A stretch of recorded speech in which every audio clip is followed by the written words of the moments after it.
it's Jovan, and you know what time it is? Wait a minute! Who are you? RiFFin On RaFF is a ESO podcast. RiFFin On RaFF is a ESO podcast.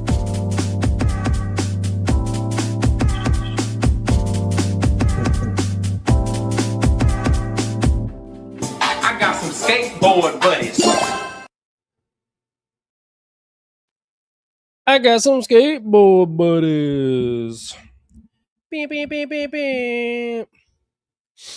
What's up? We here. Sunday, noonish. How we feeling? I'm feeling better than I was on Friday. I'm not as sick. In fact, my recovery scores have indicated that I'm not sick at all, but I still sound like crap. My nasal stuff is not still not up to par. But I did get a fresh haircut today, or yesterday rather. Scoot. Oh man. When are we hearing the mix of the diss song? The diss song will not be played again until it's finalized, which will not be finalized on here. So I can play it again, and it's not in its entirety. It's still missing an entire verse, but I can always play it again, and I will gladly do it. I was trying to think of something I could work on music-wise today, but there's like two projects kind of hanging in the balance. One, that diss song that I played before, which is going to friggin' be fire. Video and final verse and all sorts of insanity is going to be, a live EROK edit on the 22nd, two-day. But yeah, that Jat Triumph, Jim and Them Triumph track is going to be insane. And then the other track I'm working on is no secret. It's Fell Dog Summer Part 2. But here's the thing. I was literally thinking about how can I work on that today and like make it make sense. First of all, it's March 22nd. Shout outs 22 day. Kiss him if you got him. I don't have mine on because I'm part-time like Mike, so suck it. If Mike can be part-time, I can be part-time. But so I don't have my 22 chain on right now, but I'll go grab my one off the wall. Hold on.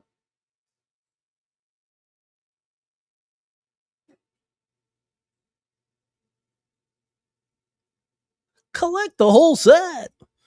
All right. Kiss him if you got him for realsies, though. But yeah. Oh, my box is falling apart. Freaking great. Guess I got a sub in my red box. Oh my god, it actually is falling apart. That's hilarious. I've like literally never touched this box. And it's actually... Oh shit, it actually did. Okay, hold on. I think I figured out how to fix it. Well, luckily it's on display the entire time anyway. Shit, it is like literally broken. Such a piece of crap box. Well, it's funny. I bought myself a red box off of Amazon because, spoiler alert, you can find these boxes they're not cheap, but you can find them on Amazon. And anyway, I actually bought myself a red one without buying the necklace again. Spoiler. And I guess I should just sub in the red box now since Saboteur. Seriously, I don't know how this thing is. Look at this fucking thing. It's like straight up broken. That sucks. Okay. Well, I guess that's added to my list of things to do on a random Sunday. But yeah, anyway, going back to the music. Fell Dog Summer Part 2. I have this amazing, I think it's an amazing blueprint for it, outline for it. It rests heavily on something that I cannot predict, that I have to unfortunately wait for in order to see if it comes to fruition or not. In terms of something to do with Corey, it has nothing to do with me. It has everything to do with Corey. Because like I have this idea for the song, but if I like make the song now and then we like roll it out in, May or whatever, or if I like start the song now, even just start it with this outline completely intact, it could be completely all for nothing based on what Corey does in terms of we'll just say what he does. So I don't want to spoil it, but it is very much dependent on him and what he does or does not do. So that's where we at with the music. I do also have some kind of ideas and thoughts about doing some drum covers, some more drum specific stuff. Like I did a drum cover of Vampire's Ballad, which was cool, fun. I was thinking about doing something else. Maybe doing some full on drum covers of just Adrian's music, because her music's actually interesting, like Down. I was maybe thinking about doing a drum cover of Circus Queen, although I feel like Circus Queen's kind of like completely spent at this point, especially since Corey Ween is the definitive version now. There is no more Circus Queen. So, yeah, there's definitely some music things in the works. The works. In the works. Wagr.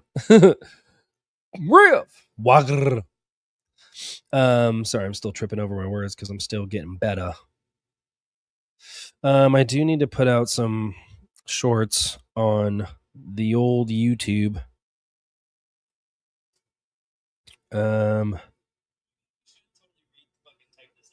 Speaking of which, the shorts, the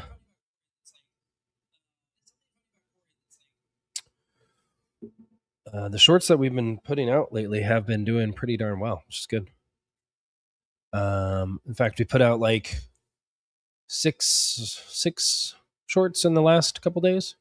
They all have over 700 views, which is pretty good for us. Plastic Standards. Does that have like a trip hop kind of fucking hi-hat? What are you talking about? Well, let me pull that up really quick because I don't know what you're talking. I mean, I listened to her whole EP the other day. But I don't remember Plastic Standards having like a. See, that's actually why I want to do Down, is because it's like I'm down,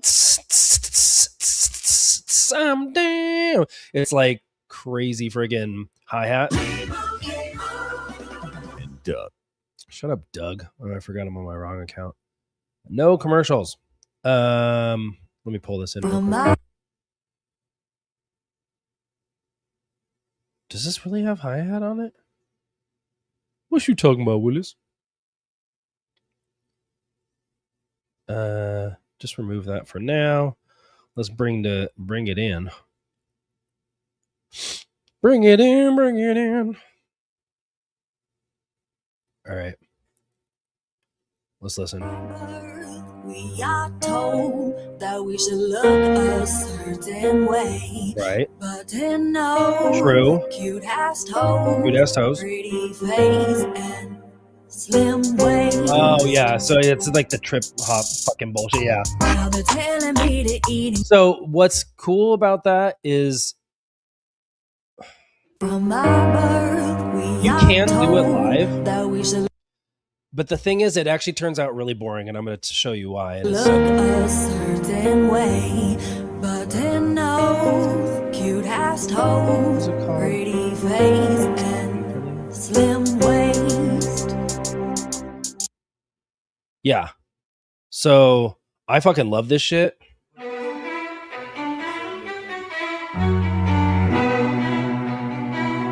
Yeah. Again, super cool that you can like recreate this live. Yeah. Yeah. So yeah, you can do this live. It's just really basic and boring. But this kid does it. It's cool. So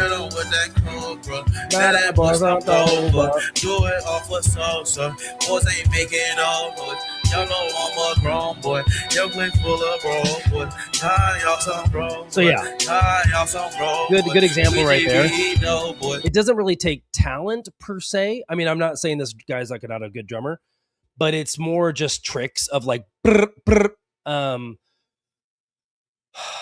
So yeah, those are kind of like boring to recreate, I guess is the whole point. Although fucking if Chief Keef's in the studio and he wants to do Trap Symphony, I'm down. But yeah, it's just it's not really fun to recreate that. But let me go back to that song though, just friggin' Plastic Standards. Is it like worth doing at all? Plastic Standards, plastic. Because some songs though don't. here's the songs that do best for drum covers. The ones that don't necessarily scream drum cover. Like the ones that like, you're like, oh, that's just like a weird song or a decent song or whatever it is. And then all of a sudden you add some crazy drums to it. Like Vampire's Ballad was kind of in the middle because like I did the holiday version. I don't know which version I did, but it already had drums in it, but like it also benefited from live or real drums or whatever, even though I was using an electronic set. Well, like a little bit more human characteristics on it. It's still benefited from that. I actually really despise drum covers that are just like, I'm going to play exactly like all the channels that are out there where people are literally doing drum covers of Blink 182 and they're just doing the same. I'm like, dude, I can watch that a million fucking times. I can see Travis Barker do that fucking 20 years ago. Like, I don't need to see you do it and try to fucking do it, even if you're doing it well.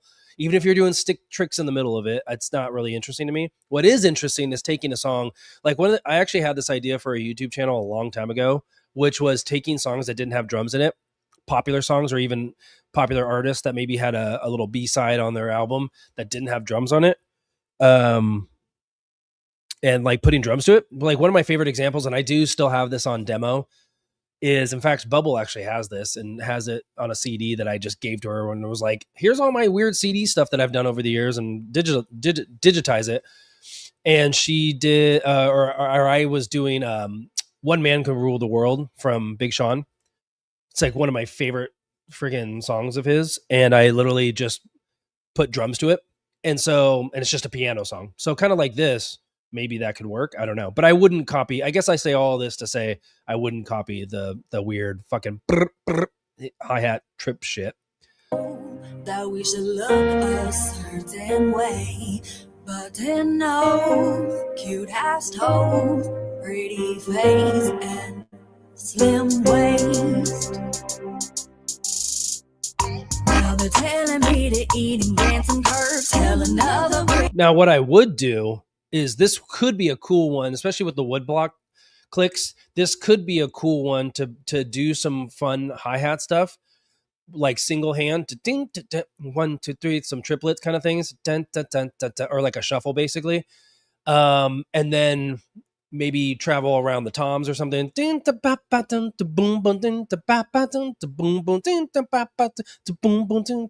Yeah.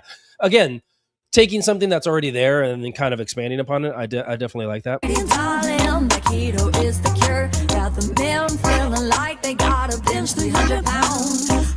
just forget that this go anywhere. Okay, so this is actually a really good example. Again, I could start by mimicking and mirroring what is going on in the actual song and then expounding upon it because it doesn't go anywhere. It's a typical Corey song. Typical Corey production doesn't really go anywhere. And I do stand on business when I say that, like, I don't think Adrian Sky's music is like phenomenal, but I do think that everything that Corey has touched with her has gotten worse by like far, and it's sucked completely of its soul, and it has adds zero value and in fact takes away. So her old stuff at least has pianos in it and is actually somewhat soulful. This new shit is not at all. So what I would add is, or what I would start with is probably something similar to ding the bam bam ding the boom boom ding the bam, and then I might add some like more straightforward rock drums in the later parts to kind of amp it up a little bit and maybe even make it feel like a totally different song. That could be cool. That's a good one. Yeah, that'd be a fun one. But no, Down is like, let me pull up Down really quick. Down is such a fucking obvious one. Adrian Sky Down. Adrian Sky Down. Yeah, I mean, this is just funky as hell, right? I'm low-key peeping on you. So what's so awesome about something like this is you just hit the bass drum, 4 on the floor, 1, 2, 3, 4, and then you can just do whatever the F you want the rest of the time.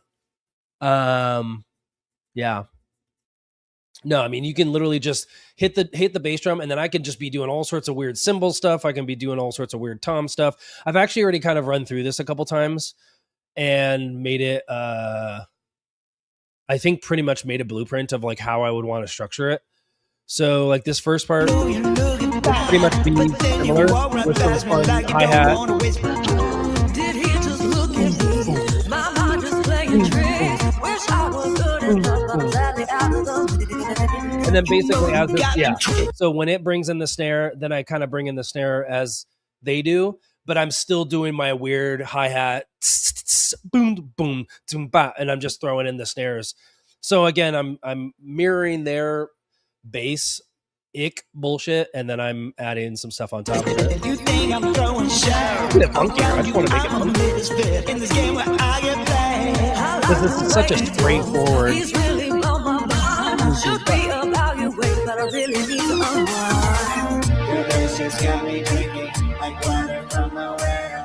That part, I think on the first go through, I would probably bring it back down like they do in the song to let it kind of shine through, let the vocals shine through. Why do we want to do that? I don't know, but you know, just normal song structure. And then I think the second time through, or maybe the third, I mean, again, this song suffers greatly from Corey because it's now dragged all the way to fucking hell and back, quite literally, pun intended. It's way too fucking long. But yeah, probably this time I'd probably just keep hitting the bass drum, do a little hi-hat. I wouldn't like overdo it. Basically.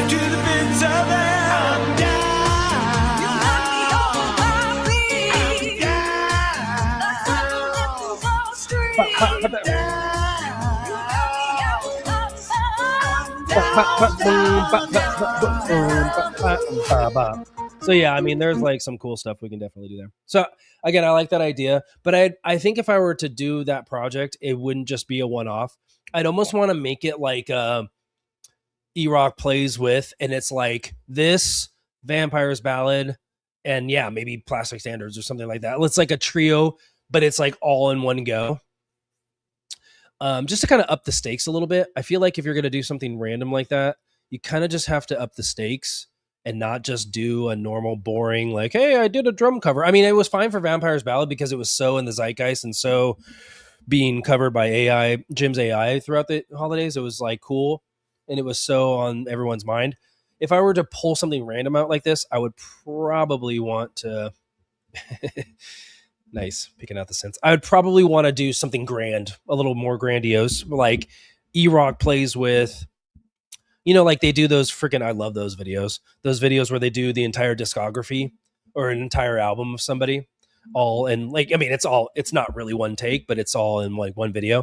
Those are my favorite drum videos where it's like Blink-182's entire discography in, 10 minutes. Like, that's fun shit. I mean, it's not my favorite, I shouldn't say, because you only get to hear 5 seconds of a song, but it's at least something different. It's at least interesting enough to like keep my attention. Whereas if I just did a straight cover of that, it would have to be like an insanely cool cover to make it make sense. So yeah, that's pretty much the music stuff that's going on. Is I'm trying to keep like something rap in the mix, which is the Jat Triumph one right now. And that one's going to really just be insane. And that really is going to be the start of an entire project, which is my idea of doing a trilogy. And all I'm going to say about it is it's going to be a trilogy of Wu-Tang songs. I don't know what it's going to look like. You already know that Triumph is the first one. That's not a secret, but it's going to be some sort of trilogy that is going to have some really cool things involved in it. That's my idea. I have no idea how much of that is going to come to actual fruition. But that's my, Steven's the mastermind when it comes to the production piece of this kind of stuff, like sourcing and making his own stuff. And like we've already talked about, like he's anchoring that track like with like mirroring the exact way that kind of like I just talked about with the drum covers. It's like you want to kind of anchor yourself to the cover, and Steven does that perfectly as he opens the song. And I think that'll kind of be a perfect way to start the whole trilogy. But yeah, I mean, Steven's the mastermind when it comes to all the musicality part of it. But my like kind of zoomed out idea was like, well, crap, this feels like, something that needs to have a trilogy piece to it, because Wu-Tang's been in my mind as a Jim and Them cover, like something that's been needed for a while.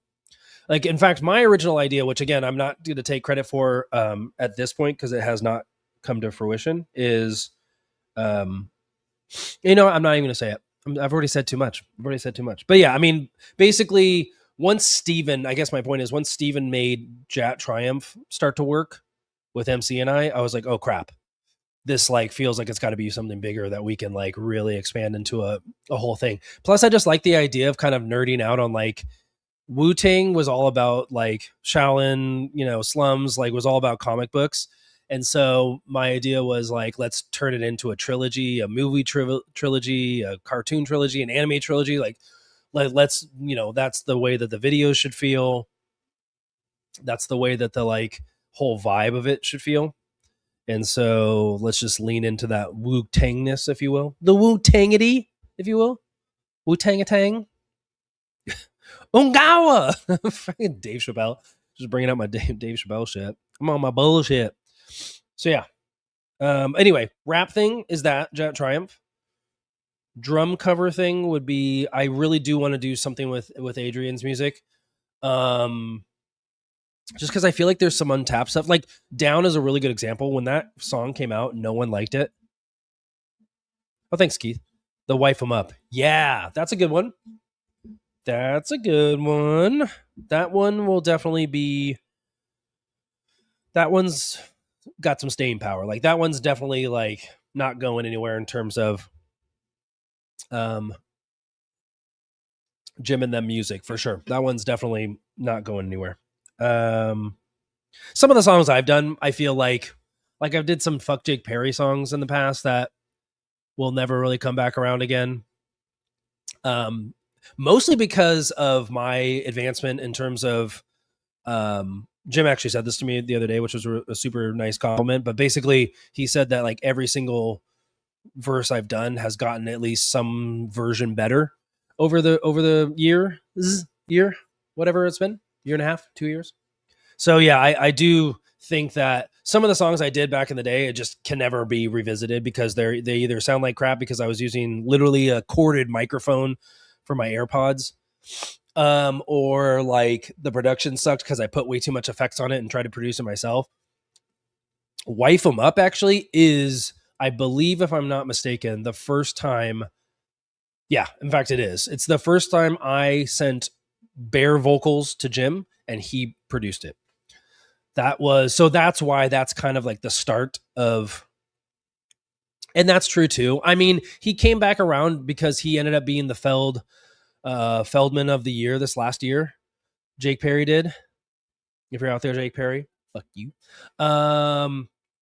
He definitely, kind of came back in the zeitgeist, but it's like you can't pull him back in because it's like he's too irrelevant at this point because he, to his credit, has not been in Corey's circle at all.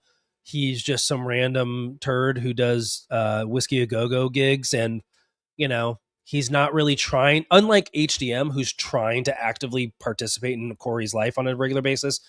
To Jake Perry's credit, he's not. So for all intents and purposes, all that like disdain towards him is gone for the most part. I mean, it still rests in time, but like, and the guy was a total turd who tried to claim copyright for Jim and Them covering his crappy documentary that no one would have seen except for Jim and Them fans.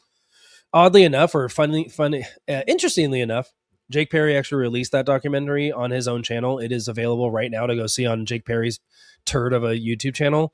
And literally it has like 500 views.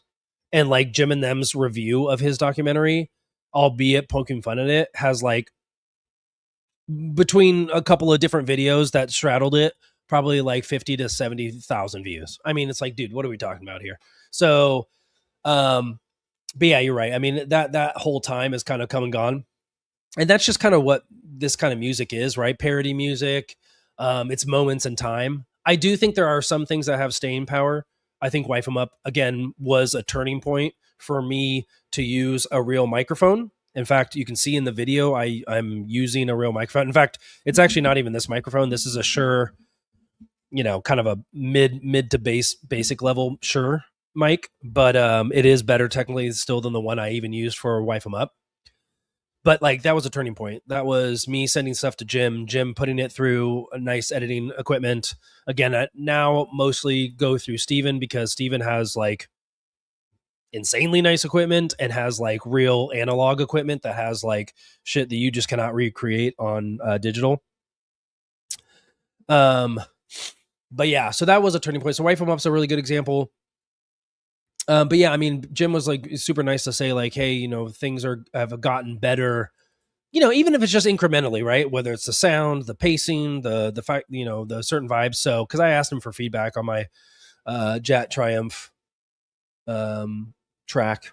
And yeah, I was basically like, listen, if it's still going to be up in the air right now, which we're finishing it up, but it is still technically up in the air.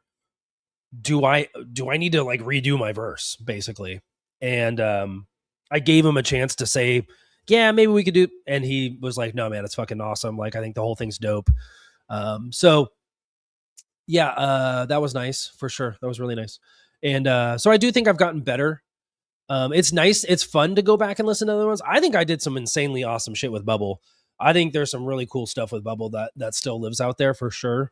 We did a Crying in the Kitchen fucking cover that I think just absolutely slaps.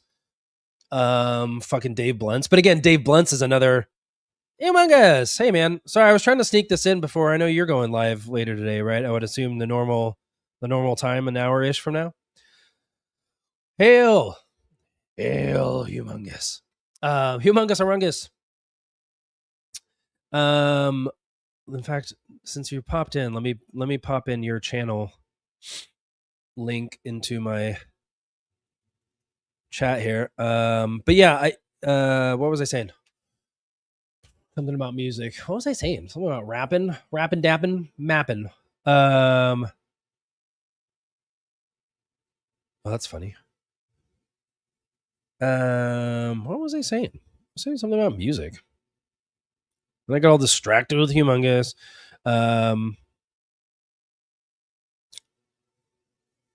That's weird. Why can't I click on that? Click. Oh, there it is. What was I talking about? Wife him up. Yeah. Oh, basically just asking Jim for feedback. And he was like, no, it's good. And I was like, okay, I just want to make sure because I'm like now kind of second guessing myself because, just because of how good Steven and MC are on the track. I'm like, oh shit. Am I like getting outclassed? But at the end of the day, like that's what I want. Oh yeah, dude. No, I've got music with Bubble from back in the day. We did like Fuck Jake Perry songs. I basically like ripped and separated vocals from like a couple of Lil Boom songs, which apparently Lil Boom is now problematic. So forgive me for using Lil Boom songs. But yeah, he basically had Fuck Steph Curry songs. In fact, I'll pull one up now. It's fucking hilarious.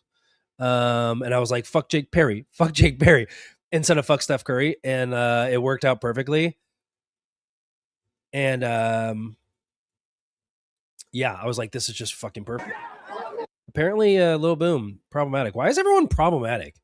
Can we stop having, like, can we stop everyone being fucking problematic these days? Like, what the hell? Because this song fucking rips.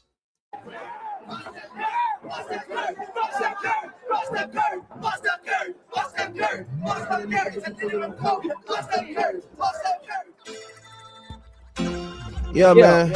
Swag. Fuck that pussy ass nigga Steph Curry, man. That nigga Illuminati, man. He ain't shit but a fuck ass nigga, man. Man, I'm balling Kobe Bryant on the nigga, man. Fuck Curry, man. Swag. Curry. Fuck Curry. Fuck Steph Curry. Fuck Steph Curry. Fuck Steph Curry. Fuck Steph Curry. Fuck Steph Curry. Yeah, that was, you get the gist. But that's the perfect part of it. It's literally a minute and a half song, and the entire like lyrics are fuck Steph Curry. And so I was like, perfect. We'll do fuck Jake Perry. And it absolutely slaps. But again, I'm using shitty corded headphones. I'm using my phone and a shitty downloaded app that, yeah. So, and I know freaking I'm still using GarageBand. We'll get there. But like, again, at this point, I'm only doing the vocal piece of it.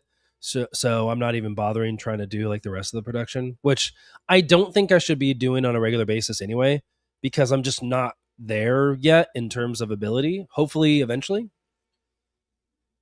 No, Bubble actually wrote an insanely good she wrote an insanely good verse on our cover of Crying in the Kitchen from Dave Blunt's.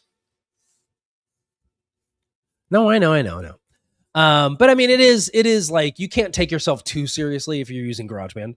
So again, at this point in time, I'm just using what I need to use. So what I spent money on was editing equipment for the ESO RiFFin On RaFF channel, not necessarily, even though I don't do a majority or really any of the curation of the main videos. But I spent more money on that and the microphone setup and the computer setup and all that stuff versus like the actual apps themselves or the actual programs themselves, at least so far. Swag. Fuck Jake Perry. Fuck Jake Perry. He a little bitch. Fuck Jake Perry. He gonna snitch. I mean, dude, that shit was fucking fire. Yeah, and Bubble, I think, is even on. She's on one of the tracks. She's definitely on one of the tracks. But yeah, Bubble was awesome for sure back in the day. Worked the gym on a couple of things. Obviously, Steven fucking all he does is lose. Friggin' rips. So yeah, tons of fun music stuff. So I in general try to keep something rap going, whether it's personal for like ESO or rap for Jim and Them. And then something promotional for Jim and Them, which would be the Fell Dog Summer Part 2, or like Corey Ween was like a promotional one. I'm trying to constantly think of like musicality that we can bring to promotions because that gets people's ears. It becomes like an earworm and it kind of helps promote. And then yeah, something drumming related. So again, drum cover of Vampire's Ballad would be one. And there's definitely some more drum cover stuff that I want to do. I just don't necessarily know. Maybe that would be a good indication or a good use of my skills when like the dance EP finally comes out. Maybe I can do some drum covers of that. Because that's the thing about. Actually, I could just do drum covers of any of Corey's music. I mean, that would be fun. Again, it would have to like be something that would be kind of grand, like Skateboard buddies. something that's grand in terms of 3 songs at once, or like a mega mix or something like that. It would have to make sense. It couldn't just be straightforward. Like I did a drum cover of Ascension Millennium. That would just be kind of We off that. We passed that. At Steven's behest, we are going to watch Riff Raff, Mac Miller, Aquaberry Dolphin, Aquaberry Dolphin. Swag. Fuck Jake Perry. Fuck Jake Perry. Fuck. I mean, that shit gets stuck in your head too. Your visitation. Yeah, I have no idea what's going on with that dance EP. But I do think there'd be some cool stuff to go along with covering Corey's music in some way, shape, or form. I think there's lots of room for that. In fact, Steven has kind of pointed to that at some point, doing remixes of his songs, or at least remasterings, which I think I'm going to play a Thriller Killer Dance Club remix. Nice. Yeah, feel free to promote your show in here. I mean, we're just hanging. Yeah, the remix, the remix that has like the longest name of all time. Thriller Killer Club Dance Remix Part 2, the sequel. Mario the Legendary Dance Club. But yeah, I do think there would be something cool about remixing or remastering his music. I think Steven lost heart in that because I think his understanding of Corey's music is like too deep now in that, because shut up, EROK.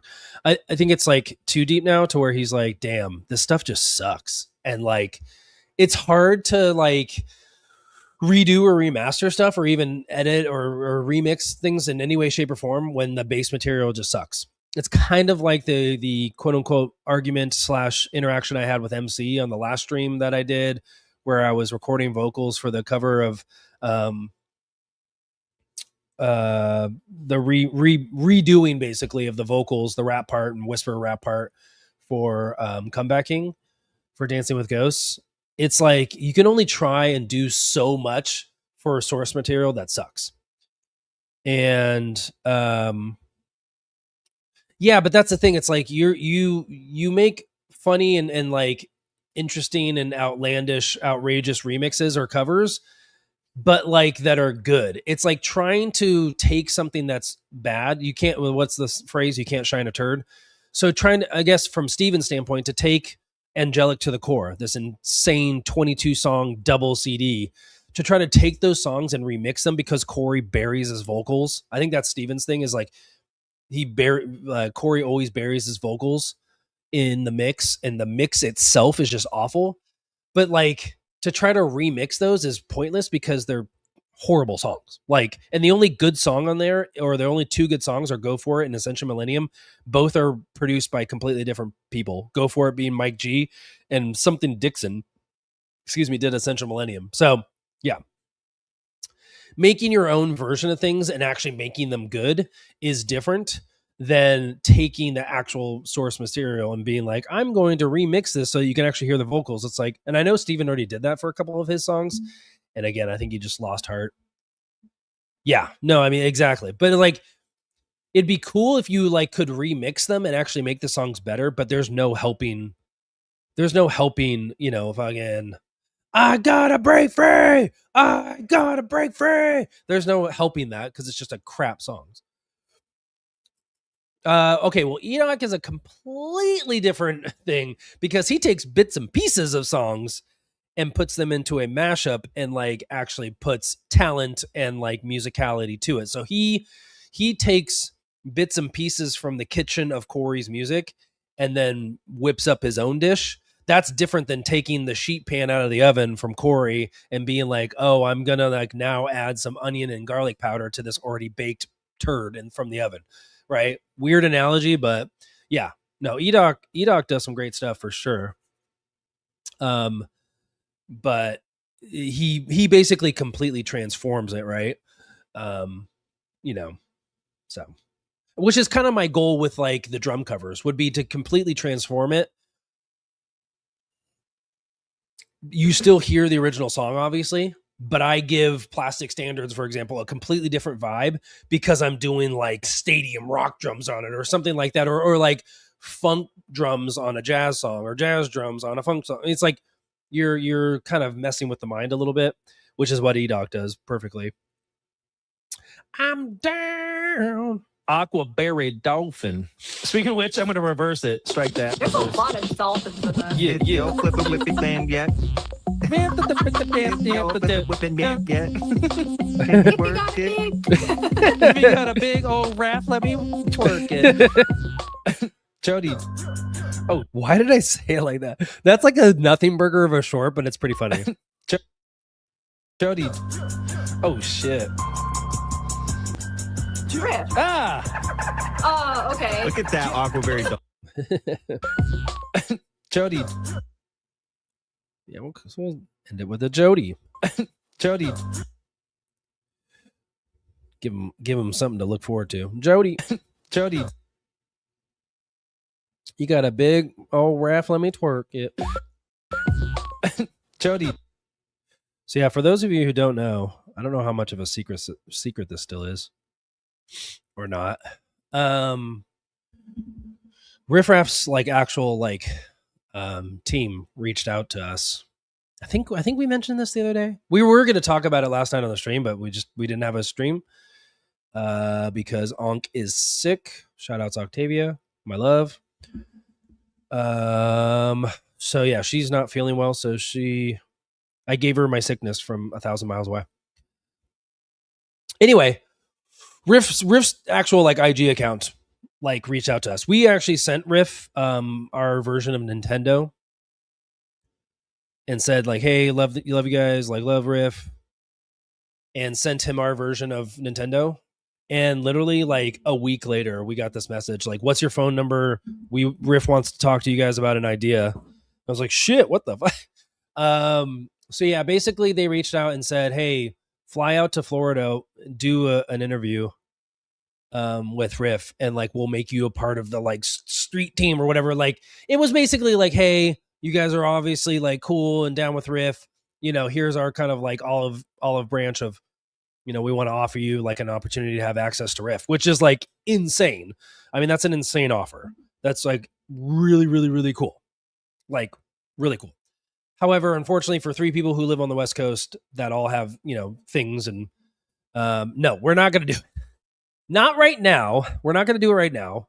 It's just not plausible for 3 people who live in 3 different states to travel literally the entirety of the country for a plethora of different reasons, life reasons. I have a debilitating fear of flying that I'm working on, has gotten much better. My mental health in general has gotten much better over the last 3 to 5 months, which is a huge help to getting through the fear of flying.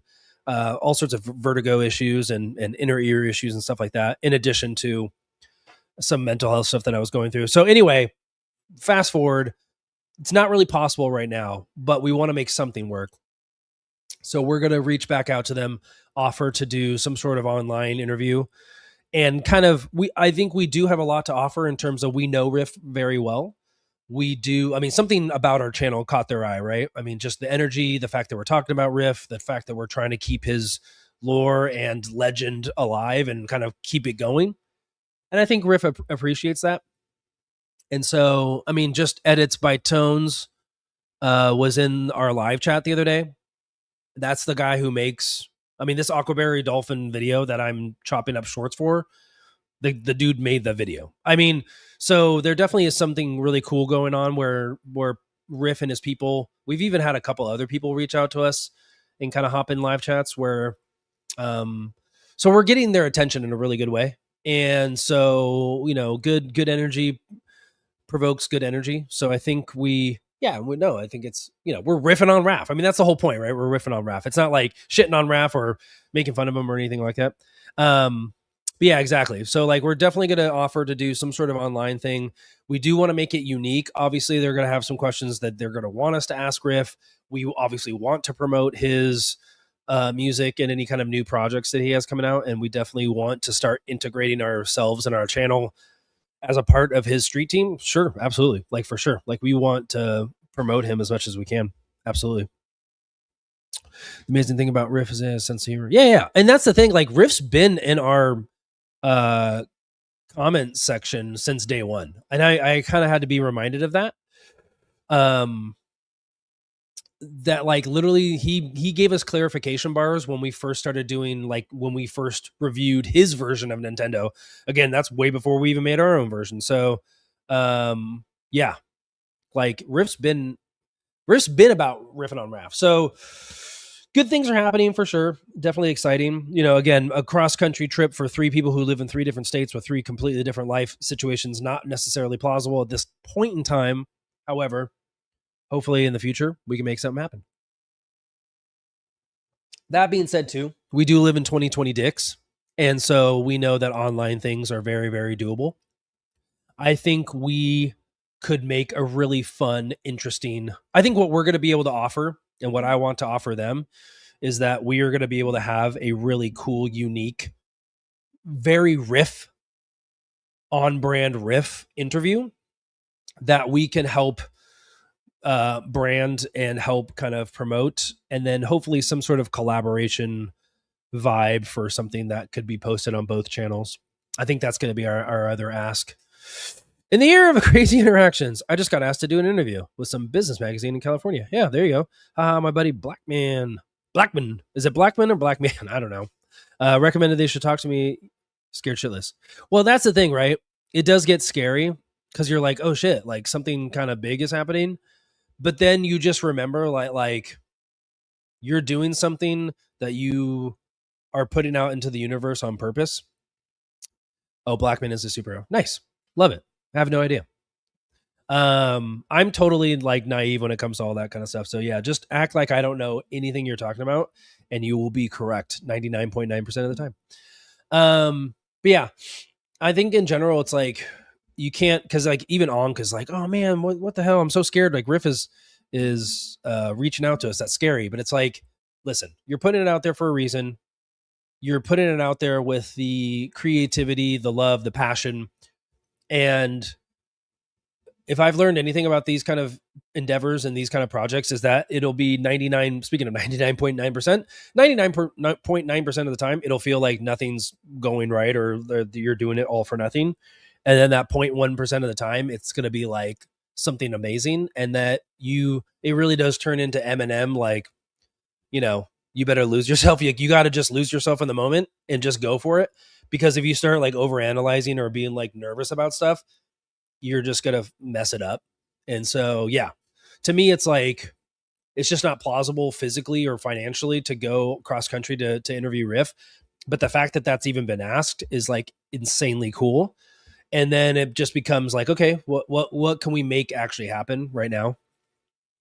And that happens too. Like, my mom's a really good example. Like my mom does music, live music, and she gets offered weird gigs all the time, like really profitable gigs. But it's like, she's not going to take everything because sometimes it's like some stuffy corporate gig that she doesn't necessarily want to do.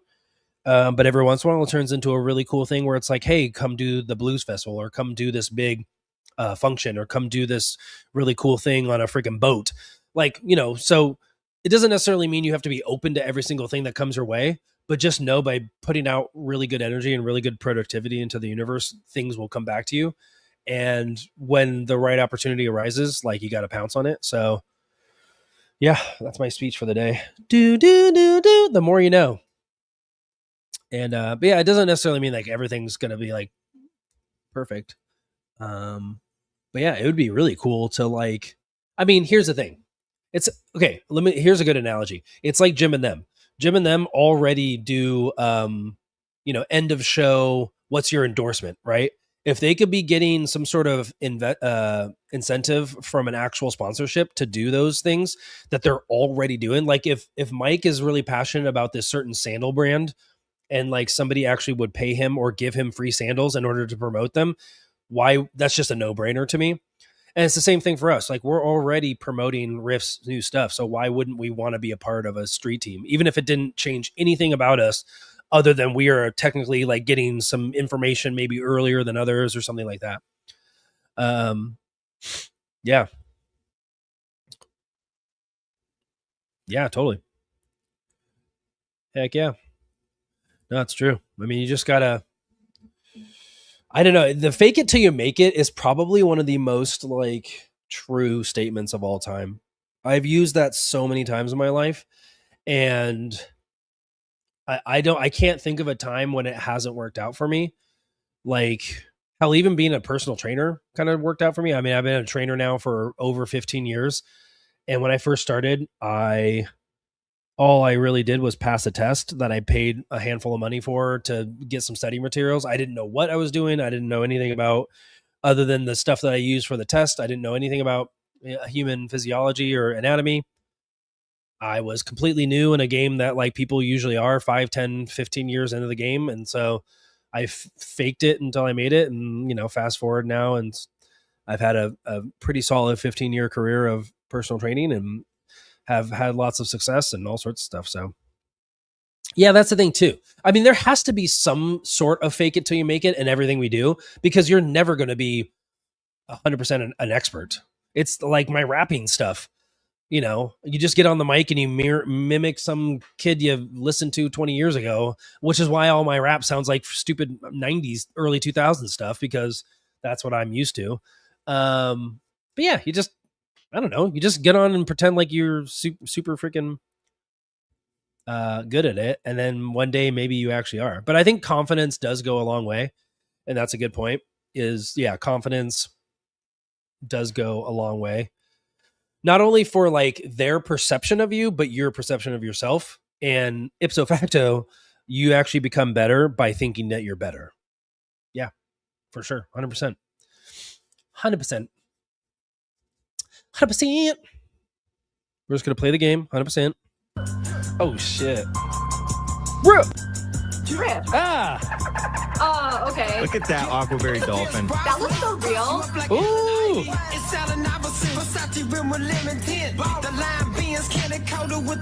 The apple sound. Tell me that doesn't make you hungry when you see that fucking apple. Gosh, it looks like that fake green apple shit as a kid. You like the Jolly Ranchers and shit. Ew.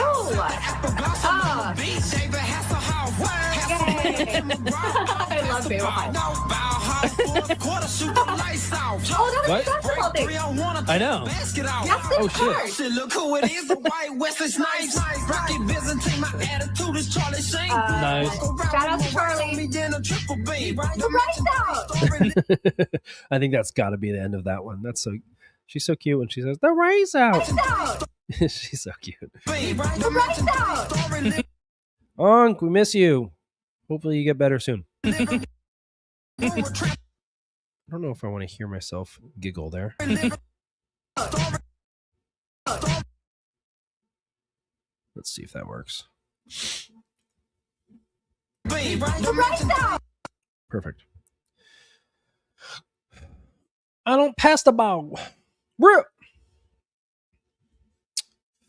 Oh shit, look who it is. I can't believe my 22 box broke on me. Maybe that's just an indication I need to transfer it over to the red one.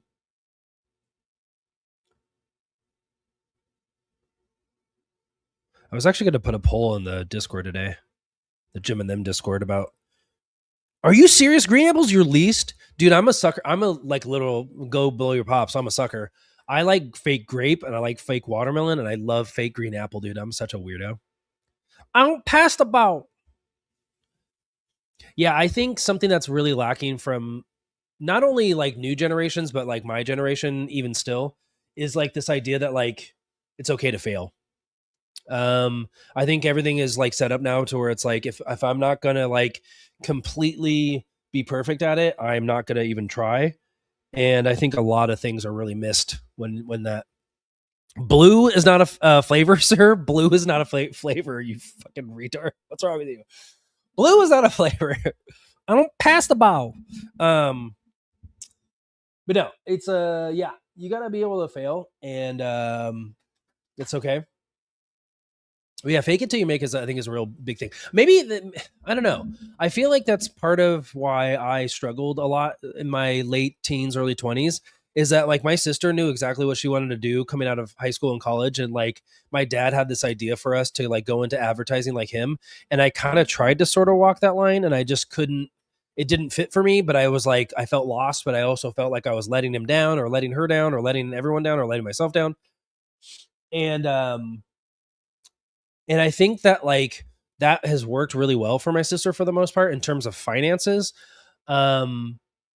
She's definitely much more financially successful than I've been in my life, for sure. That's not even a question. But that being said, it's like, do you like, are you happy doing what you're doing? Are you feeling like you're adding something to the world? And to me, it's like, I've always been more interested in adding something to the world, whether it's art, music, ideas, passion, like something interesting, love, connection, whatever it is. Like, I definitely get that from my mom. So, and if you can find that and actually harness it into a creative outlet, whether or not that makes you money, I think is a really important part of life. Obviously, making money to sustain yourself is a really important part too. So if you can make it both work, then like friggin' yeah. I mean, that's the thing. Like, I think at the end of the day, like my sister like hates her job. Sorry, bro. If you see this, I think you hate your job. I mean, prove me wrong. But like at the same time, it's like she's really good at it, and it makes a decent living to support herself. Okay. Yeah, I think it's more important to be feeling like be interested in waking up, be interested in doing things, be interested in like, you're only as interesting as you are interested. So like being passionate about something and being interested in something, I think is really, really cool, which is why I love personal training.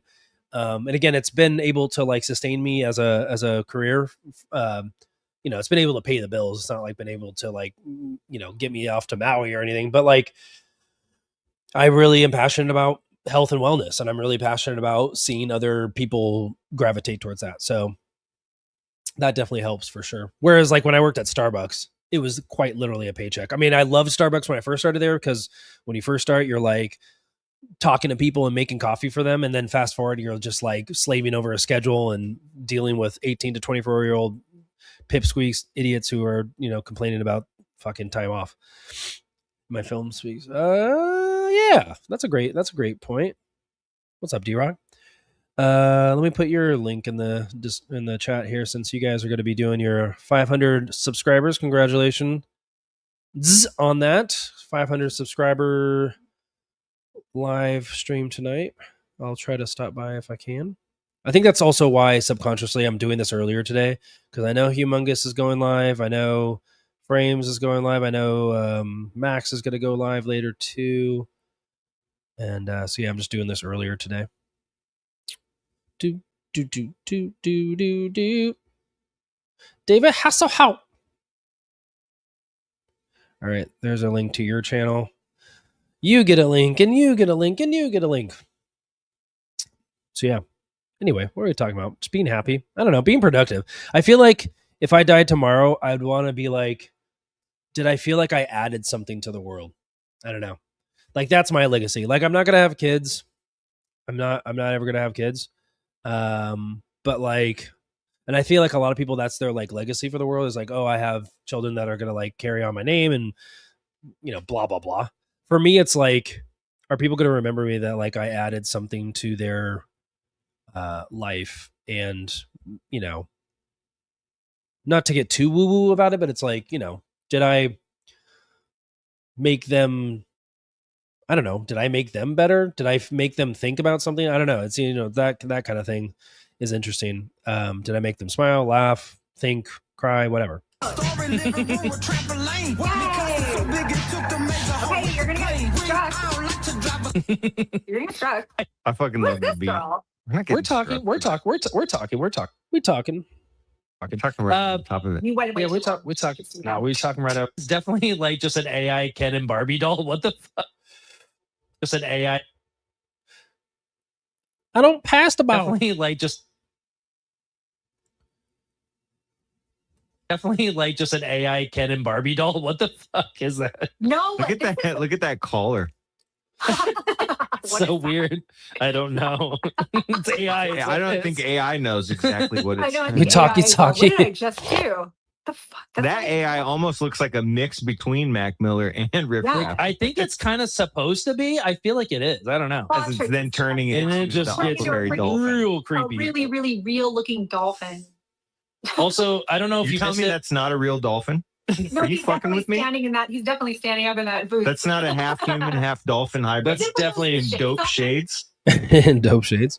It's Aquaberry Dolphin. real a creepy. really, really. Mac Miller and Riff Yeah. Raff. I think it's kind. That AI almost looks like a mix. Okay, I actually think I want to start something there.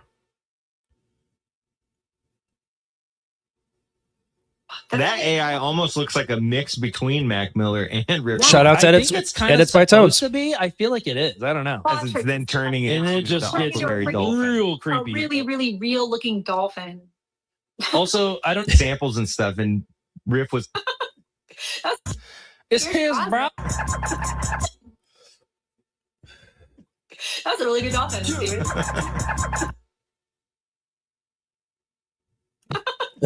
That's a really good dolphin, Steven. I don't pass the ball. Shit. Do do do do do do do do do do do.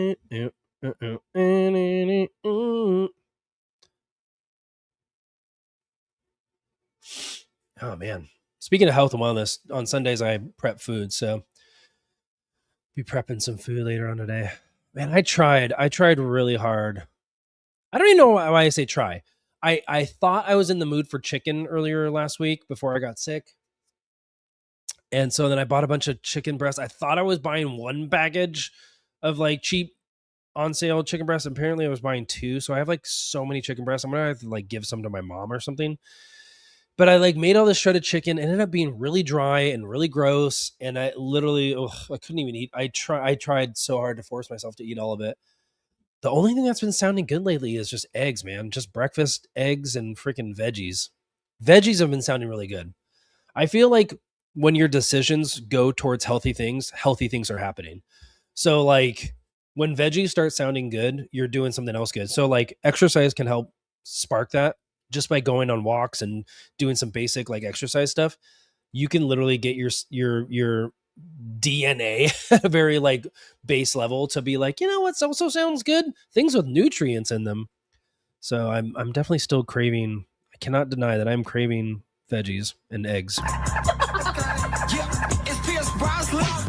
It's Pierce Brosnan. The best Gallo. I love that Like Alan Ivy. I know, but what's funny is that, like, again, my brain would say, you know, it's Pierce Brosnan, cross you up like Alan Iverson to like kind of make it rhyme right there. But no, he's on a different level, right? So he's like Alan Ivy. Yeah. I'm just saying so. So he does eventually get to Iverson. See, I love how dumb my takes are. They're so like, and then Steven's always giving me crap. He's like, just wait till the next line. But I love like doing my stupid takes, and then Riff like proves me wrong. Like, But do it's it. in the next phrase. Alan Iverson's looking rough. little rough. AI is This drunk. Sometimes I was gonna he's say- looking a little rough. Sometimes you just get looking rough, and that's just what it is. Also, speaking of which, I need to get those cameos on deck. We have 2 amazing Riff Raff cameos that were for Jim and them. That they just should live on the show for sure. Like always. They should just live on the show. It should be like a sounder where we just pull up and that's just looking. That's just what it is. Did I cut off his is? Oh shit, I did. Alan Ivy. Oh shit, look who it is. Yeah, but we should have those on deck like all the time. Jim and them is popping culture. Man, I don't know what the fuck that is or whatever that.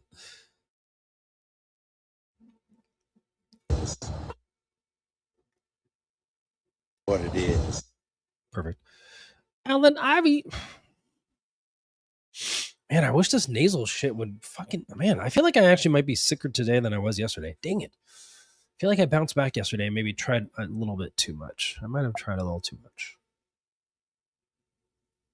I'm not taking cold medicine tonight, though. Damn it. I gotta sleep normally.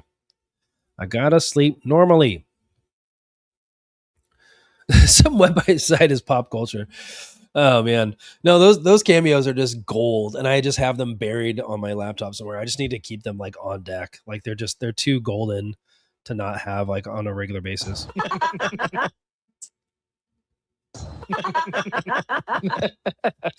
Oh my gosh, are those judo chop bangs? Oh my god. Judo chop bang. I never thought I'd see the day, honestly. Okay, I'm fat. See, this is kind of what's cool about what's going on with the channel right now too, is that we're getting to the point where we basically have that kind of Jim and them-esque reference. Like we're referencing and putting in edits to ourselves referencing Riff Raff stuff. Like we're getting more experienced with Riff the way that Jim and them has gotten familiar with Corey, that like they have their own inside jokes about Riff referencing Riff thing. So it's like, it's kind of becomes this cool circular, all things circular, circular thing where it's like you're referencing yourself, referencing a thing, referencing yourself, referencing a thing. And yeah, it's really fun to see that kind of coming into the fray because it makes us laugh and it makes the video like that much richer, and it gives us more clout to be like, yeah, we remember this thing that we talked about 6 months ago. Like we already talked about the damn thing. Judo chop bang.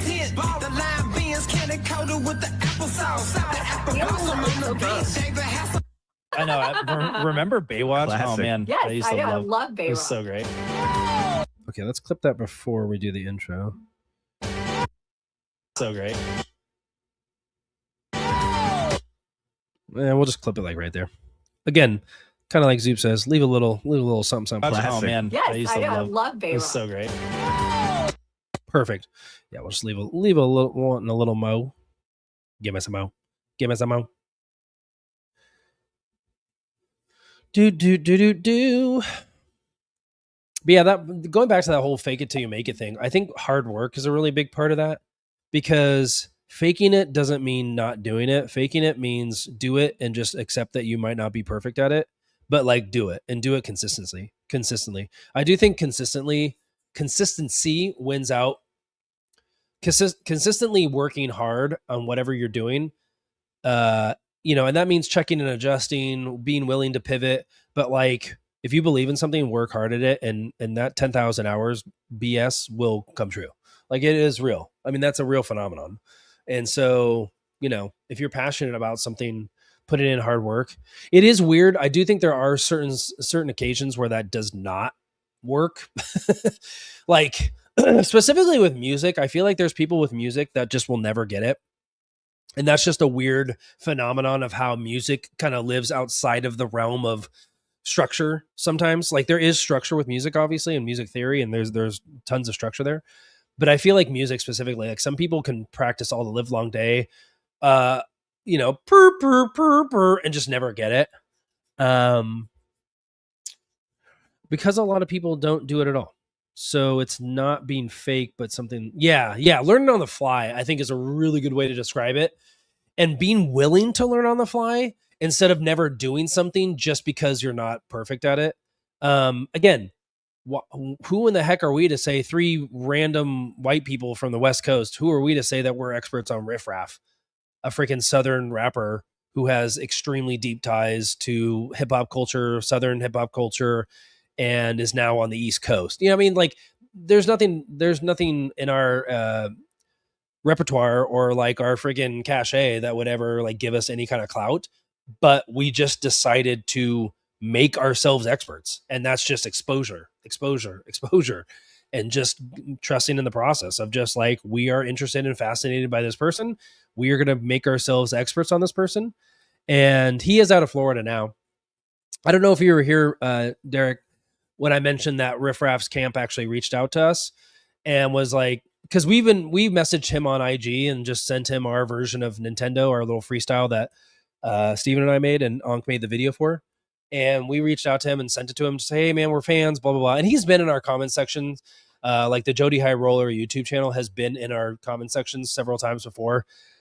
Really since the very beginning of our channel to, you know, kind of clarify certain bars and stuff like that and kind of say some things.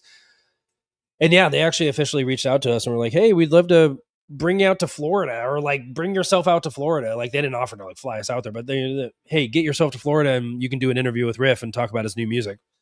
Super cool. And that kind of brought up the whole fake it till you make it conversation. But yeah, so we did get official. In fact, I've got an official text conversation with somebody in Riff's camp now that has, yeah, that's true. Yeah, music's a weird beast like that because there is so much structure to music and there is so much you can do within structure, but there's also so much you can do outside of structure. It's a really interesting thing because it involves soul, right? So like anytime you involve soul, it kind of breaks all the barriers of like structure. But that's what I love about music because you can, it requires both and it can be both. Anyway, yeah, so no, I mean, the whole fake it till you make it thing has come literally true for us, which is like, we just were like, yeah, let's talk about Riff Raff in front of other people. And now it's like, we've got a channel that people enjoy and that, you know, yeah, that like Riff, it's somehow caught Riff's attention to the point where they're like, hey, if you guys want to come out and interview him, you can. Like, that would be insane. I wish we had the money and the time and the ability to just be like, yep, we'll be right there. Maybe one day. Maybe one day. So who is this supposed to be? Because that's his name. Tim McGraw. Yeah. I don't pass the ball. I don't pass the ball. He doesn't. Shoot the lights off. Fast break 3 on 1 to tear the basket out. Get out. How shit, look who it is. Get off of there. Oh shit, look who it is. He doesn't. Shoot the lights off. Pass the ball. Tim McGraw. He's supposed to be Tim McGraw. I don't pass the ball. Oh shit, look who it is. Tim McGraw. I don't pass the ball. I don't pass the ball. He doesn't. Shoot the lights off. Fast break 3 on 1 to tear the basket out. Get out. How shit, look who it is. Get off of there. Oh shit, look who it is. Who it is. Oh, he did that in a song. That's you know, the freestyle. Yuck, I don't like you. Scary. What did This is you like back do? when- Missed like- this era. Yeah. It's like the Brought to you on your local suppressed YouTube channel. But no, so again, I'm trying to dissect Riff So yeah, we definitely, man, we went through a YouTube channel. we went through a couple days where we were really YouTube did not like us. 2 videos in particular. The original cut of Who Wants to Rock and Who Wants to Be the Man. Both had BUTTs in it, and holy crap, fair warning for anyone out there. YouTube does not like any kind of misconstrued or miscommunicated sexual content. If you show certain body parts or talk about certain body parts for too long, man, oh man, do they not like it. But no, so again, I'm trying to dissect riff at, you know, and then I'm also trying to like look at the crazy, creepy AI. It's a lot to take in. So It is a lot. hence It's the like lot of, intergalactic. A lot. I know. Yeah. Hence the lot of edits. Edits made the video for. Oh yeah. Shout out edits. Yeah, you can tell. So it's so funny that Edits was literally in our live chat when we premiered this, and I didn't see him at first. So this is actually a really funny story, and then I'll talk about what you just mentioned, Zoop. So on our premiere on Friday, Ankh was probably already starting to feel sick, so I think she was a little out of it, and I was still sick, so I was a little out of it. Steven's like completely with it and like notices that Edits is there and like basically is talking to the guy. And then I noticed he was there like halfway through the video, and then Ankh just never knew he was there, even though I told her at the end. I was like, Edits, join our Discord. Edits, hey, what's up, man? She never saw any of those messages. It's so funny. So like the levels of like miscommunication were just so funny to me. Where do they want us to fly to? Just Florida. Just Florida. I mean, I'm sure if I was like, hey, yeah, we can make it out, you know, in 2 weeks, like, where should we go? I'm sure they'd give us more specifics, but I forget where. Somewhere near water. I forget exactly where Riff is. Maybe let me do a little mini fact check up. Where in Florida is RiFFRaff? Google Earth. Tell me. Wellington, Florida. What? Gainesville, West Palm Beach, Tampa, Trampa, Miami. So you know all the normal spots, if you will. Some of the more popular Trampa, Tampa. Yeah. I don't pass about.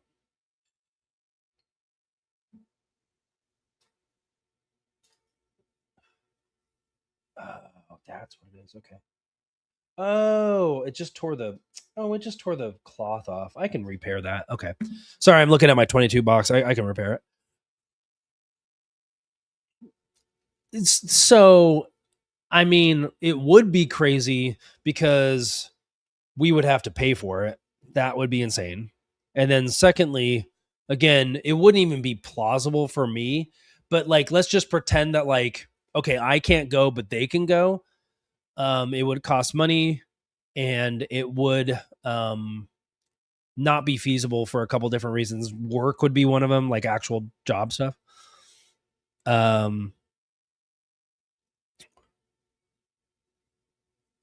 week plane ticket? Oh God, is that a thing? I didn't even know this thing. Dude, I haven't flown since 2010, so I have no idea. It's been 16 years. Yeah. Yeah, I mean, listen, I someday, again, fake it till you make it, right? Like you just create opportunities and then you let those opportunities kind of help push you in certain directions. And this is just the first step. So it's like, cool. Like we got someone to reach out to us. We'll hopefully make something work this time around. In the future, hey, maybe Riff, listen, when Riff came and did his Peach Panther tour in Oregon, he got interviewed by Gucci Greg Nibbler. If you haven't seen that video, it's on our channel. It's freaking hilarious. And we talk about Riff's unhinged interview with Gucci Greg from Fox 12, which, by the way, fun fact, Corey for the Stand By Me show that's coming up this next Sunday also did a interview with Gucci Greg. So Gucci Greg apparently gets all the cool interviews for people coming to Portland. But that being said, who's to say that we can't do the Portland interview, or the, you know, Stevens in Washington, he can't do the friggin' Seattle, Tacoma, you know, if Tacoma's weirdly a place that a lot of rappers go. Like, who's to say that next time Riff doesn't go up there that he can't meet up with Steven? So like, there's really cool opportunities for all of us. It's just the specifics of getting 3 people on a plane to go to Riff does not make sense for this point in time. So that's all. Staying in Vegas for the 22nd, 29th. Oh yeah, yeah. So yeah, unfortunately, just flexibility wise, it just doesn't make sense at this point in time. But who knows about the future? That's the cool thing. Again, just keep making good opportunities and see what but no, happens. so again, I'm trying to dissect riff at, and then I'm also trying to like look at the crazy, creepy AI. It's a lot to chat. This is the era. I'm not Now on board we're with that. taking Now it's very weird. weird place. No, specifically. No, specifically when he does the lime green bends That into. Dimension 3 is the white Wesley Snipes. Rocky Byzantine, my attitude. Okay, now the tuxedo seem kind of fucked up. How shit look who it is, the white Wesley Snipes. Rocky Byzantine, my attitude is Charlie Sheen. Walk around with my rice on me, then a triple beam. Dimension 3-story living room with trampoline. Mikasa so big it took to make a hoe with the clean. It took her a week to clean it. His ad lib was weak. Week. His house is so big it took a whole week to clean. Yeah, it took a week I to know. clean a week, but she's also weak. Yeah. She wasn't big. Weak. That's my favorite kind of ad libs. They're just like, I'm just gonna say the word again. Weak.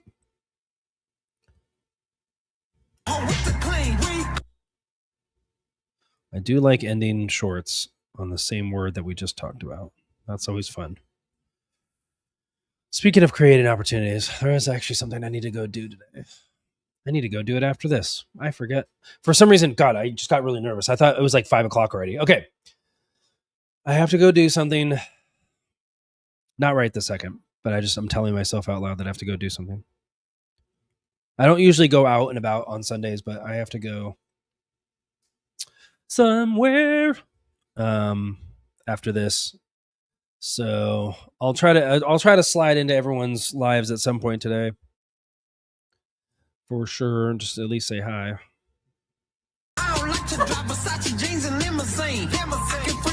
I'm warning everyone right now. If Shire's in your freaking lives, I ain't holding back because that kid fucking pissed me off yesterday. Literally had to listen to that kid for 24 messages. I remember that line. Four. I love Max. Oh, shit. So fucking good. I know. Uh-oh, but he's not Helicopter fucked up golf anymore. is fucking rad. Versace jeans and a limousine. Oh my god, That is, dude! that I love seems like so pausing. What's happening? Pausing on weird AI parts of these videos is just insane. What's going on? I know. I don't Yeah, know. why? It's a fever dream. Perfect. God, I love it when shorts make themselves like that. I literally, my finger just hit pause like right at the perfect spot. It's a fever dream. Perfect. I don't like the ball. What? I don't pass the ball. Real.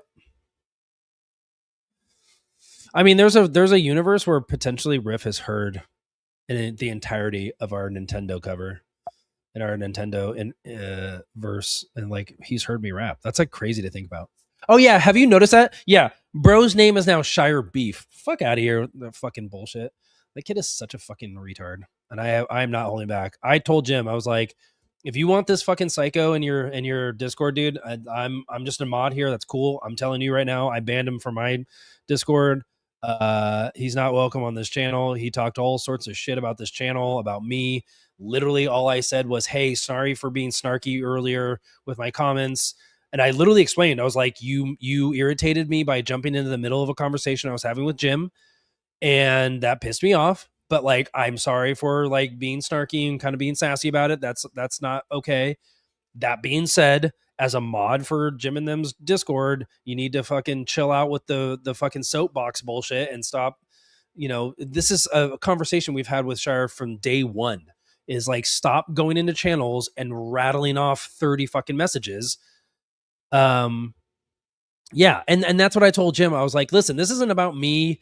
Jim thought I was like trying to protect you, Zoop. I was like, no. This is purely about people who are like kind of currently like in the mix in the Discord, because that comes and goes. But Bubble's always been like a fixture, and Mondo is obviously a recent kind of active person in the Discord, and they both got trampled on by Shire because he was being a dick. So like I felt compelled, and a couple of the other mods and us decided that I would go kind of DM Shire just to kind of see if we could like maybe get him to calm the fuck down. And literally 24 messages later of just nothing but all caps and fucking ESO sucks and you guys are fucking pathetic and Zoop's this and EROK's that. And I was like, you know what? I didn't even respond other than like, goodbye. That's all I said. And I was like, I blocked his ass. So fuck that kid.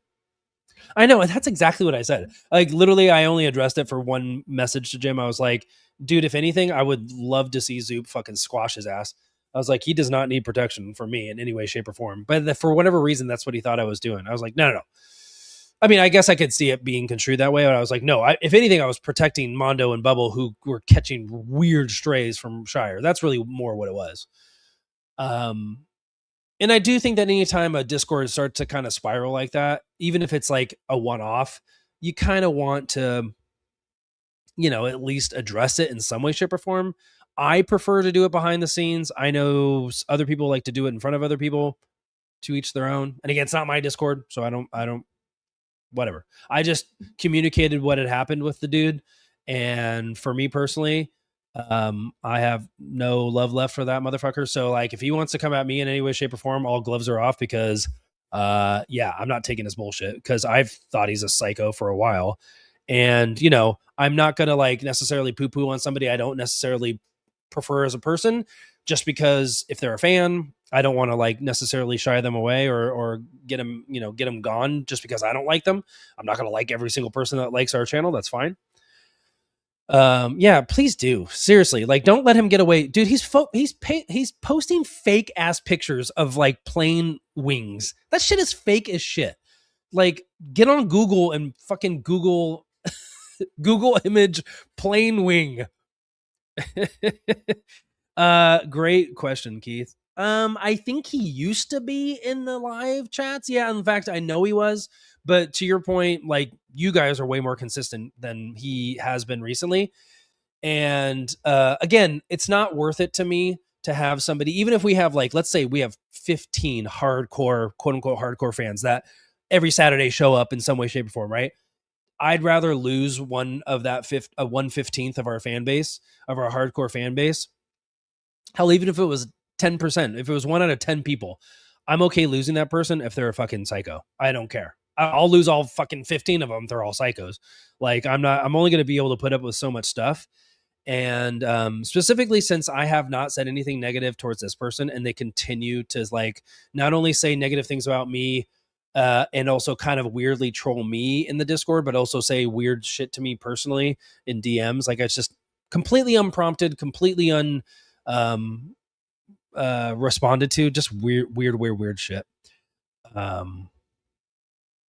Yeah, so that's probably true. And I'm fine with that. Again, I think in general, I think to Jim's point, like, you just kind of leave people like that alone and just let them crash out. My biggest thing though is like crash outs. And I actually said this to Jim. I was like, whatever happened to just like crash outs being like one-offs?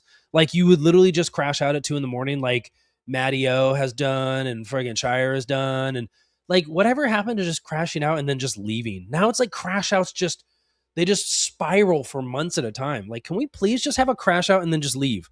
Like, what the fuck? Dude, whatever happened to that? Like, just crash out and go away. And like, we'll all laugh at you behind your back and we'll all fucking think you're hilarious and stupid and you can just go. Exactly. It's like, and again, it's all entertainment. It really is. Like, and I told Jim this. I was like, straight up, I love seeing Zoop fucking fuck with this kid. Like, hell yeah. Like, the more the merrier. But the moment when he starts to shit on others in the Discord and other people start catching strays, quite literally, if Mike's not around to delete it in real time, which that's Mike's thing, he loves to like delete things in real time. If he's not going to do that, or if it's just me like watching it, I feel compelled to do something, Oh, totally. No, dude, for sure. I'm all about it too. Like, do not get me wrong. I am all like, I was waiting for Matty O part 2 crash out like all week, popcorn in hand. I was like, let's do it. I loved waking up to Shire trying to like weirdly call me out and seeing him trying to shit on Zoop, because I know that we can take it and I know that we love the smoke. So I'm all about that shit. And I know Jim can take it and all that shit, right? It really is more about like when other random people catch strays, and as a mod and as a friend, I feel compelled to do something about it. That's when it gets a little weird for me personally. So I basically just wiped my hands of it. I was like, Jim, here's what's happened with me and him. I'm washing my hands of it. It's, you know, it is. And I know he's crashing out in other Discords and other people's DMs. Yeah. Oh, yeah. No, dude, I went straight to you. I was like, please fuck this kid up because this kid is fucking retarded. And yeah, he fucking sucks. And I will call him a kid because he's a fucking little piece of shit, just like a kid, little fucking twerp. So yeah, no, I mean, it's like, I'm all about the crash outs. Do not get me wrong. I'm not trying to end crash outs by any stretch. I love crash outs. I miss the days when like a crash out would be like, just that was it. Like you just had some mega crash out and then like you were just gone. Now it's like, it almost kind of loses its effect if you just do it every other day. I don't know. At least, so like Matty O, he has an arc, right? Crash out, but then he does like a perfect call. So then he's like on cloud 9, but you know, the like crash out part 17 is still coming. So yeah, fucking awesome. Let's bring it. It's a favorite. Yeah. No one knows. No one knows what's going on. Play Don't tell us what to do. Don't. Only Steven can tell me what to do. You can tell us what to do all day. Yeah. Yeah. Ew. Oh. I got bitches by the catalog playing leapfrog. Like Reese with a squirrel fine. What's up, bitch? We're gonna have to edit that out. What's up, bitch? I know. Seriously, just our channel. seriously, just FYI for editing purposes, you guys have to take out all of this shit. Well, and my favorite style about Zoop is like he just reflects whatever insanity you're bringing to the table. He'll just make you look at it. And that doesn't compute in Schizo's brain, so it just fries them. And so that's my favorite part of it. Is like and that's the thing about me with crash outs. I don't like taking people on like that because I've done that before and I've learned my lesson. Because I'm not capable of doing what Zoop does when it comes to like just reflecting that mirror up and putting like just the simple like, hey, are you okay? Like, but it comes from such a snarky, dry sense of awareness that like it really makes them fucking fry their brain. I can't do that. It's just not my DNA. I take things too seriously and not seriously, but like too straightforward has always been my default. And I've definitely added layers as I've gotten older, but taking things seriously and straightforward is like my autistic superpower. No, I'm not. So I call upon people like Zoop who have other gears that I'll never really be capable of in that way, shape, or form to just be like, please like continue to make this person crash out. Because yeah, especially since Zoop is so obviously so insanely under Shire's skin, like they can't help but like respond to them. Oh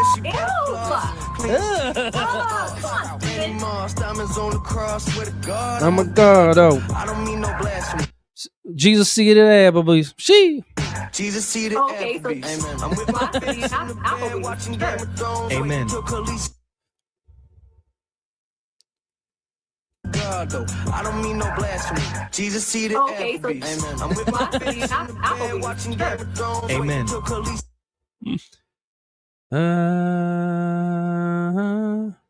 But yeah, I really draw the line at like people disrespecting the show. And really me, it's like, listen, there's much different things I'd rather do on a Saturday afternoon, like I did yesterday, than like try to talk some schizo off the ledge. Like there's a million things I'd rather do. But I'll do it for my job, what I see my job as a mod in a Discord. But you know, once I give them that chance to straighten up or fucking chip out.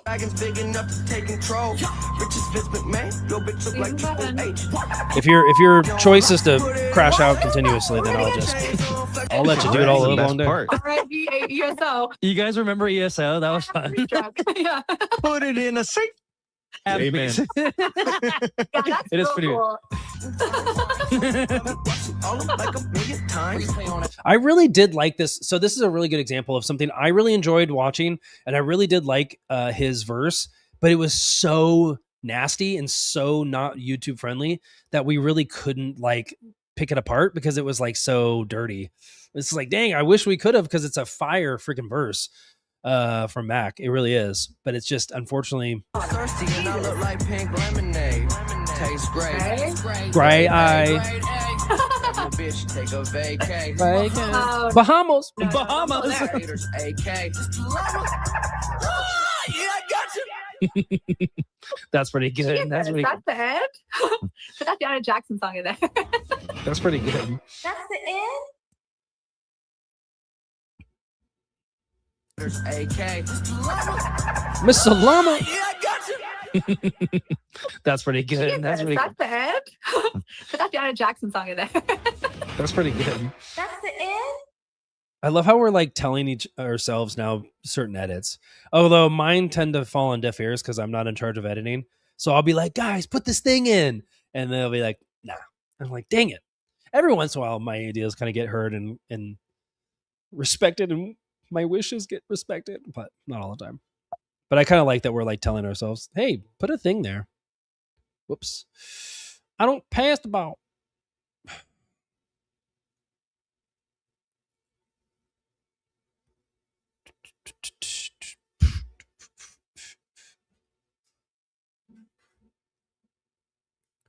I think I'm finding my about that lifeness again. I feel like it kind of got zapped for me just for my own personal shit and stuff that Ankh and I have like gone through over the last like 6-8 months. But like, I definitely am like finding my like kind of line again, where it's like I'm only willing to put up with so much BS from people, and I'm okay with like not being the good guy all the time. Like, I feel like that's just something I'm getting more used to, is like being okay being the bad guy, because if I like believe in something, I'm willing to stand on it and not budge from it if I feel like it's really like a thing. That's it. Real. No. That's it. And I feel like anytime you deal with like so many different people in one area, like a Discord, you kind of have to be willing to like understand that like not only is everyone there not necessarily there for the right reasons, but like certain people just don't fit in Discords. That's it. Real. Some people don't belong in Discords. That's just real. On my chains, flexing while I'm shooting vines. Host, love me. That's shooting vines, but this is like way after vines. Otherwise, Oh my god. Okay, so These hoes thirsty. Face we forever play. see, Face But yeah, certain people just do not belong in Discords. That's just real. And I do find it is beneficial for the entirety of the whole to either completely ignore them or to completely get rid of them. I mean, there's a reason why timing people out and banning people is a part of Discords. It's meant to correct behavior, just like it would be in a live chat.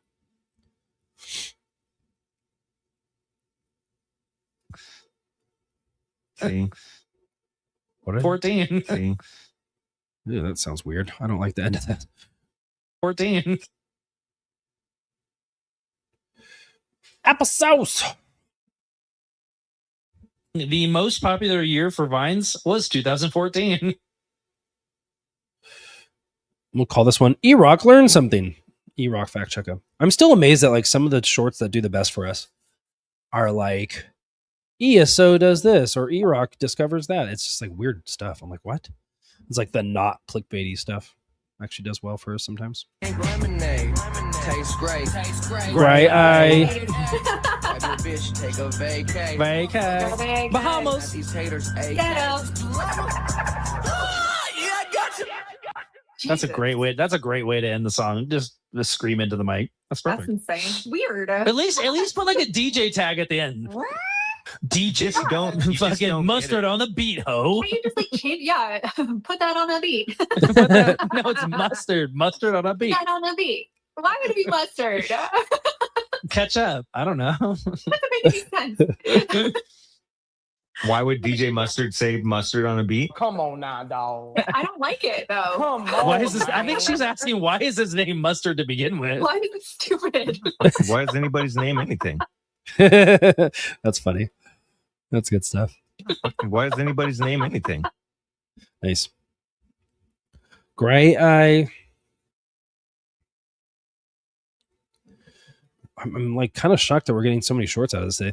These might just be really short shorts, which I'm actually okay with. I feel like some of the shorts we've been doing lately have just been too long. And I do feel like with shorts, it's specifically like mass over quality. Yeah, no, I mean, yeah, he didn't know what a Discord was. Yeah, sure. Yeah, but again, I'm not here to hold people's hands. I think that's my thing. It's like I'm tired of holding people's hands when it comes to like certain, like I've only got so much ability to walk people through basic life things. And then listen, this is coming from a full-on unk. I am 1000% an unk. I am very stupid and very uneducated when it comes to certain online things, and I will admit that all the live long day.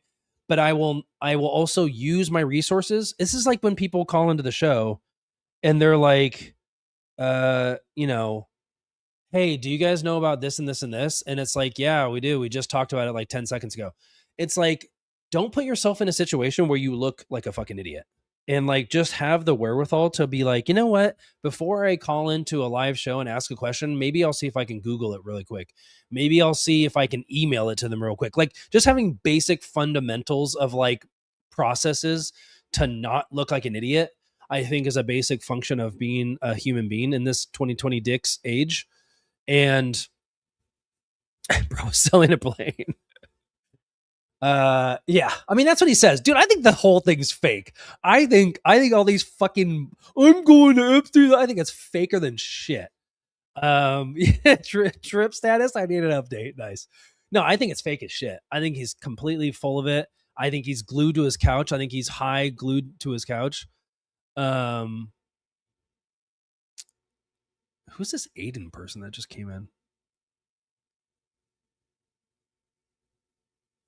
I'll get back to you. Cool. Yeah, just trying to round up some people. I do need to order that when I come back today. Damn. Yeah, I mean, listen. Again, I'm all about people's passions and their things going on with like yeah, like listen, I'm not gonna poo-poo like if you're passionate about like cannabis laws, cool. Jim and Them Comedy Podcast main channel Discord, probably not the place to post it. And again, you don't even understand like how many times I've reached out to Shire like behind the scenes to be like, hey, in like the nicest way possible, like, hey, just maybe don't like, you know, post a bunch of stuff and then delete it. Hey, maybe don't go attacking Jim and Mike in the middle of the night, you know, and then deleting it. Hey, maybe don't like use this channel for posting weird stuff. Maybe use this channel. Like I've literally had those conversations behind the scenes and it's just fallen on deaf ears. So at this point, all bets are off, like for sure.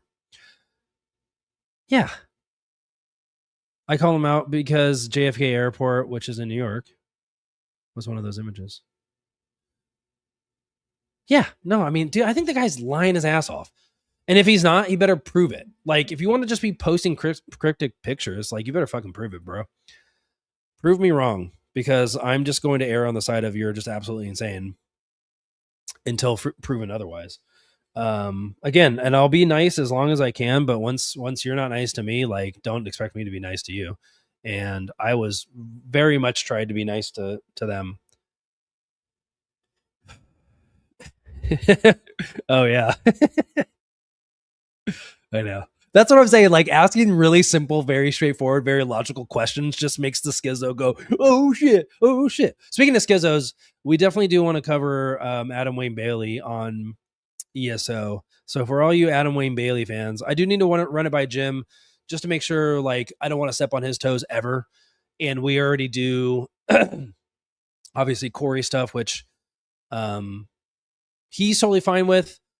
It's just, you know, don't scoop him kind of thing, which is obvious. And then don't like, there's only been one time where I felt really bad. The jacket stuff, which again was completely accidental and was just completely coincidental that we covered the jacket stuff at the same time. But even that, he was like, yeah, whatever, it's fine. And just, you know, thanks for the heads up. Like, I gave him the heads up and he was like, thanks. I hate when it just like, it feels like a run-on sentence. Does that make sense? Okay, Adam Wayne Bailey. You know, humble beginnings. Hey, speaking of which, thing. Just what Adam Wayne Bailey Worldwide does. I guess I don't hear what you're hearing. Because a creepy kind of plinking. It's kind of fire. Okay, maybe. So then my bad, because maybe I. That's a great song. That's a great song. Oh shit! What's up with his hair? Oh my god. See, I do feel like these are better. So I feel like this is a better way, but we've already put out all these vines, unfortunately. It doesn't necessarily matter though. I feel like what's watching them is a better way to like release them. Because I've already released these as their own thing. I might just, I might just make one solid short of these, and then we'll call it good. For the pal. Locked in.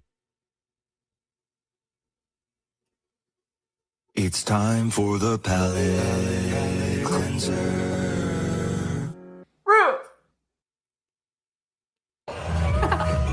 Yeah, living life, doing stuff. As much as I love that song, Stuff. gotta start this earlier. But yeah, I like us reacting. Living life. Even if it's just basic laughing over shit, I do feel like that goes a long way. Yeah, living life. Maybe I can, hold on, can I Frankenstein this to throw in at least a part or a screen grab? Yeah, maybe just that riff part with the palette cleanser. Okay, let's do that. Let's see. What does that feel like? Nope, I missed the riff. I missed the riff. I riffed the riff and then I missed the riff.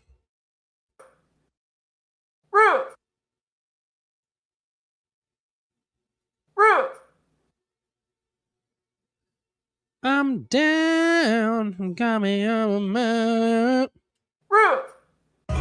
Yeah, Perfect. living life, doing stuff. Living life doing stuff. Oh my god. Oh. Okay, yeah. I just think because we've tried to like release these vines with like our branding on it. I just feel like but like without us watching it, I feel like us watching it is such a better way to do it. So now I just have to make sure this is. I'm just gonna make one solid like 3-minute short, and we'll call it good. To like what 19.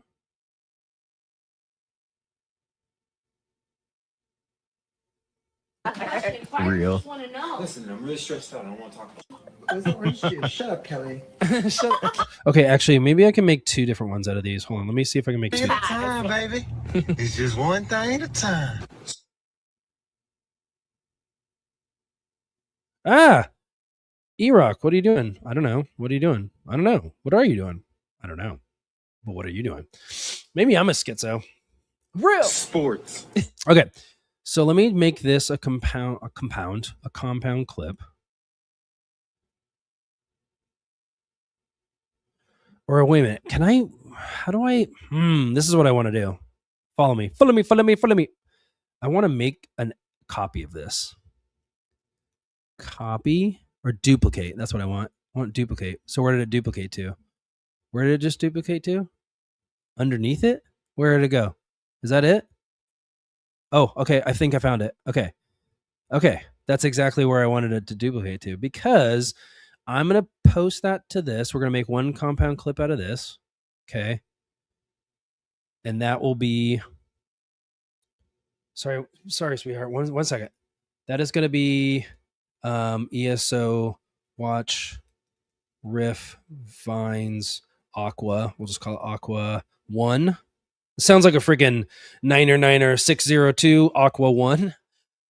Ready and break. Okay. Why'd you gotta be so cool? Is it cool or cruel? I think it's cruel, but it could be cool. Why'd you gotta be so cruel? Okay, so that's one, and then we're gonna make basically this. Sports. Perfect. Okay, man, I'm getting good at this. Look at me. See, fake until you make it. Right? Am I right? We're just gonna bring it all the way back Bridge around. all the way in Australia. These bridges is crazy. These bridges is crazy. Real boy, now you fucking with them real boys. Real boy. Cool. Real boy, now you fucking with them real boys. Real boy. Yeah. Why is that gonna bother me?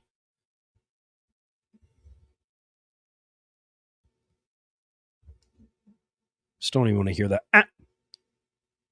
real boy. Now you fucking with the real boy. Real boy. Perfect. Okay. See, now we create a compound clip of this, and we've made our little ESO watches shorts part 2. Or watches vines, rather. Okay. And then we just make it a thing. Aqua 2 on 1. Aqua 2 on 1. All right. So, yeah, now I got to go do a ting. Got to go do some stuff.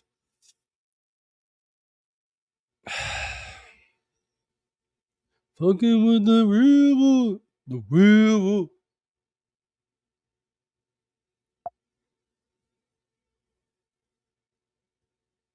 Why'd you gotta be so cool?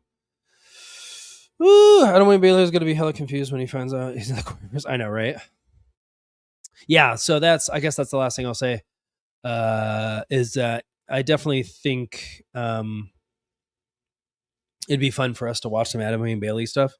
And I think we could really do, if we turned it into a full on like actual video segment, I think there could be really fun stuff with like the thumbnails and all that kind of shit. But yeah, I definitely would have to double check to make sure that like Jim, because like Jim is kind of all over the place when it comes to schizos, and it's hard to tell like if he's gonna like ever revisit these people or if he's kind of over it. So I would just have to get like a finger on the pulse for his vibe of whether or not he was still doing that stuff. Anyway, that's it for EROK edits on a Sunday, the 22nd. Thanks for hanging, y'all. Appreciate it. Don't forget to like, subscribe, comment, all those things on all the videos. Appreciate you guys for hanging, and I'll see you on the flip. Peace.